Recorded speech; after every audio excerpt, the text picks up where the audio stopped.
You've written about free trade. You've written about trade impacting workers. What's your take on this? I agree with Trump on this, particularly with China.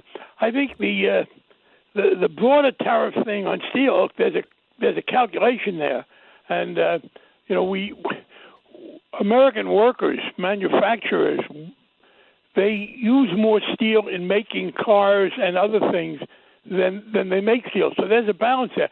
But China has behaved outrageously, and Trump is right. Look, it is for a long time. I have always argued that trade is a good thing with some bad consequences, and the appropriate approach to trade should be to say, yes, we will engage in trade under the right circumstances because it can improve the overall wealth. But there are two problems with it. First of all, if you don't insist that your trading partners have good standards for the environment and for worker rights, then your people who are trying to do the right thing are at a disadvantage, your companies. Secondly, given the way trade works, America has an advantage in selling to other people high-end stuff, high technology, other things that require education and sophistication. We don't have an advantage in basic work where people are getting paid a basic salary. So the way trade has worked in America for years, it has increased the overall wealth, but it has exacerbated inequality. And the worst of that, and a lot of the economists didn't want to admit that. And I've always thought the appropriate policy, and I disagreed with Bill Clinton and Barack Obama, whom I generally agreed with, their approach, they said, okay, you're right. Trade does have some negative effects, but here's our approach. We'll put through a bill to increase trade, and then we'll put through another bill that will take some of the wealth we get from trade and spread it around in a fair way. The problem was, and I don't understand why they couldn't see it, we try to let them make this clear, they would get Republican support for the trade bill.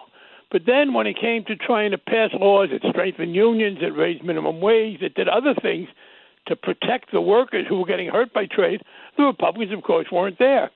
So finally, though, there is now an economic consensus.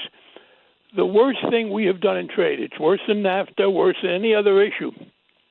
In 2000, Bill Clinton made a big mistake and let China join the World Trade Organization. By the way, the argument of people at the time was, this will be good because if China gets into the free market, there was a big conservative argument, some liberals bought into it, that the free market doesn't just bring prosperity, it brings democracy. Once people learn about the free market, it's kind of like the free market is a way to spread democracy. Exactly the opposite has happened. China got into the World Trade Organization. Tariffs with America were lowered. It is the single worst thing that ever happened to working people in America. And, of course, China has gotten more and more autocratic, which is probably the one thing Trump likes about them. So he is right to go after China. And it's better. China has been an abuser of this system. China has caused more damage to American workers than anybody else. Plus, what he's going after now, they steal things. They steal our intellectual property. They steal. If you want to have a business in China, you're an American business, you've got to give them your technology. So I think Trump has done exactly the right thing with China.